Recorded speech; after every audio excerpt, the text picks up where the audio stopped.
So we're back, Talk with the Hill with President Nugent, and we were just grooving to some Black Eyed Peas, Rock That Body, track number 2 off the E&D, go buy it now. And I wanted to talk to you, oh, by the way, in the first segment, she was talking about swine flu and making sure that you wash your hands. We have some CVS Purell hand sanitizer, so, gotta stay clean. All right, so I wanted to talk to you about your career in academia and higher ed. You've been around for a while now, okay? A steady career of success. Very scary. And you started out, teaching 30 years ago. Really? Oh gosh. Just if we could talk about, Princeton. You went to Princeton and you got in there and you didn't come from, from money. You may have some now, but you didn't come from money, jewelry. But so if you could just take us back to then and kind of talk about how has it been watching, yourself, seeing the evolution of your career to, your ascendancy at the post of, the president of Kenyon College. So the pinnacle. Right, Kenyon exactly, College, on the hill, top right. of the hill. Yeah. Well, I went to, you're right, and I think most folks know I went to Princeton in 1969. Okay.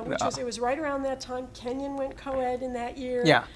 Yale, Dartmouth, many colleges right around that time changed from being all male to accepting women students. Mm-hmm. And I had moved around a lot as a kid because of my father's occupation and gone to a lot of different schools. Yeah. And my mother didn't want me to go away from home. I'm an only child. Oh, okay. So the only place she would let me apply was the University of Miami. Okay.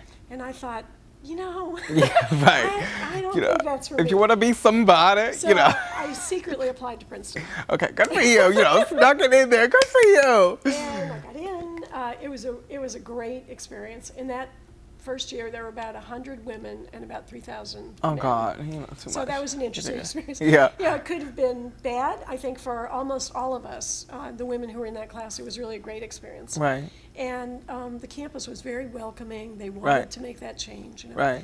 So it was great. And that just opened, and I think this is what happens to a lot of Kenyon students. That just opened new doors in my life. And you're well versed and you teach classics and yeah, I knew nothing about classics when I went to college, and I took a first-year course that was, we could think of it as being kind of like Quest for Justice, right, or IPHS, which is the Integrated Program in Humane Studies. We'll talk about it later. Okay. Yeah. Okay. Back to that.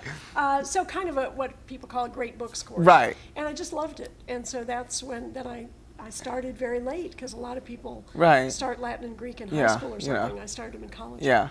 I knew I loved teaching, so I went right on to graduate school, and then I went right into teaching. And you just tore it up, through the years, I realized it was very scary. It was just sort of yesterday or a couple days ago when I was preparing for this academic year that I thought, I started teaching in 1979. Oh my gosh. Very scary. Yeah. Wow. So I taught at Swarthmore, then I went back to my alma mater. I taught at Princeton, I taught at Brown, and then I went back to Princeton in administration. And then finally, Kenyon got her. Okay, yes, cool. Thank God. Now, what do you see yourself doing, like, after you leave here? Are you going to kick back? Are you going to go back to Princeton? You're going to go jet-setting around the world with your hubby? Jet-setting sounds good. Oh, Oprah, how you doing? Yeah.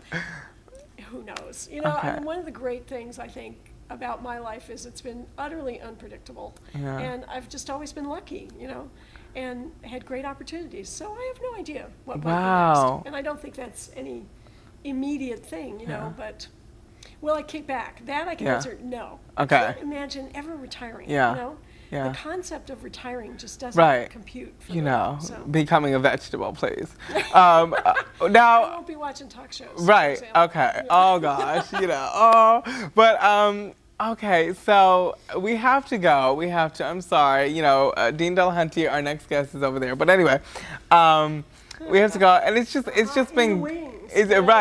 just been great, and well, you don't have any kids, so you can jet set.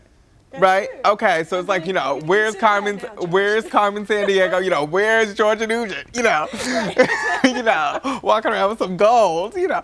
But anyway, okay, so it's been great. Thank you. I had, Good luck. thank you so much. I had a bunch of questions that I wanted to ask you that I didn't get to, but whatever, we'll be fine. Segment 2. Yeah, yeah. All right, well, much thanks to President Nugent. Meet us back here with Jennifer Delahunty, Dean of Admissions at Kenyon, and I will see you soon. All right. Okay. Bye. Give me a hug, give me a hug, give me a hug. Give me a hug. It's been great. It's been great. All right. Thank you so much. Good job. All right, yeah.